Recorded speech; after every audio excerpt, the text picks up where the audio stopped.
What are we doing here? And where are we gonna go? It's like we just woke up one morning and then it's welcome to the show. Don't ask any questions, just go with the flow. Make as much money as you can and try your best not to get broke. Copy everything you see on the TV, from the hairstyles to the clothes, and don't think too often, just do exactly as you're told. And if you ever get confused, then just turn towards the alcohol. You'll still hear your thoughts, then just turn up the radio as you learn to live a lifestyle of drugs, sex, and rock and roll. But in all honesty, I just need to know, is there more to the cycle than growing and getting old? Living and dying just to leave behind a happy home and a whole lot of property that somebody else is going to own. I just really need to know before the casket's closed, 'cause I'm not willing to gamble with my soul, nor am I ready to take any chances. These are just simple life questions and I'm just searching for some answers. Like, what are we doing here? And what is our purpose? How did we get here, and who made us so perfect? And what happens once we go, or is this world all really worth it? Questions we don't answer because apparently we don't really have to. There's no purpose to this life and our existence is merely natural. Then in that case, please let me ask you, did you create yourself, or was it somebody else who had fashioned you? 'Cause you're a being that's impeccable, faultless and unparalleled. You're a product of supreme intelligence and I'm merely being rational. For there isn't a camera on this earth that can come close to the human eye, nor a computer that can compete alongside the human mind. And if the whole world was to come together, we wouldn't be able to create a single fly. So many signs, yet we still deny.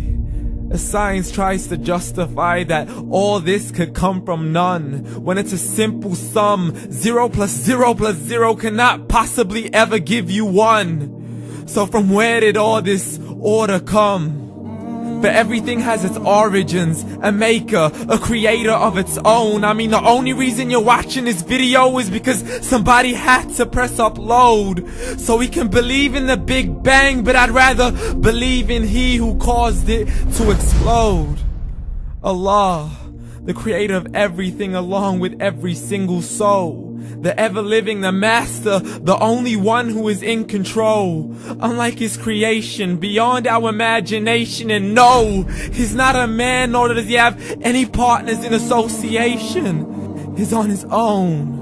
And no, he did not ever leave us alone. Just like every manufacturer, he left us with an instruction manual. The Quran and Islam, and I'm sorry to jump to conclusions, but it's the only one possible. The only definition of God is the one and only supreme being. It's logical, a book with 0 contradictions, with miracles that are both scientific and historical, all revealed over 1400 years ago. Like the detailed description of the human embryo. The descriptions of the human embryo in the Quran cannot be based on scientific knowledge in the 7th century. To the mountains as pegs holding firm the earth below, and the 2 seas that don't mix in a complete separate flow. To the planets in orbit, alternating night and day as they stay in flow. The expansion of the universe and the creation of everything from H2O.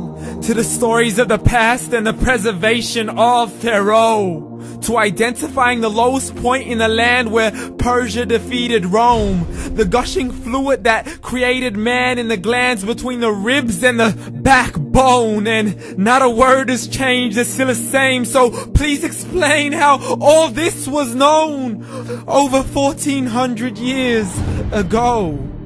To a man who couldn't read or write as he would recite whatever the angels spoke. And if you still don't believe, please try to come up with something that's even close. But you can't, so we took God as a mockery and his messengers as a joke.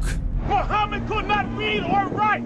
How's somebody who can't read or write gonna start a religion? Dismissed his scriptures as legends and tales of the ancient folk, as we live life according to our whims, desires, and hopes. saying this life is the only home we will ever know. We will live then die then simply turn to bones. YOLO! Correction, after the grass dies, the rain arrives and it regrows, and Allah promises to do the same thing to your very soul and bring you back from your very fingertips to your toes, as the all-seeing supreme being watches us so close, and we are surely being tested in our wealth, our health, and our self, and everything that we've been blessed with. So believe, for we will surely be resurrected and be brought back to our Lord and account for every single deed, as He hands us our books and orders us to read. From the bad to the good and everything in between. You yourself are sufficient for your own accountability, so don't be mad at me. You are the one who thought He wouldn't come back to me. I gave you a whole life long to search after me, but you were busy in all that which was temporary. So read, and glad tidings to all those who believed. And if you disbelieve, read. And don't let that day be the first day you find out what your life really means. Read.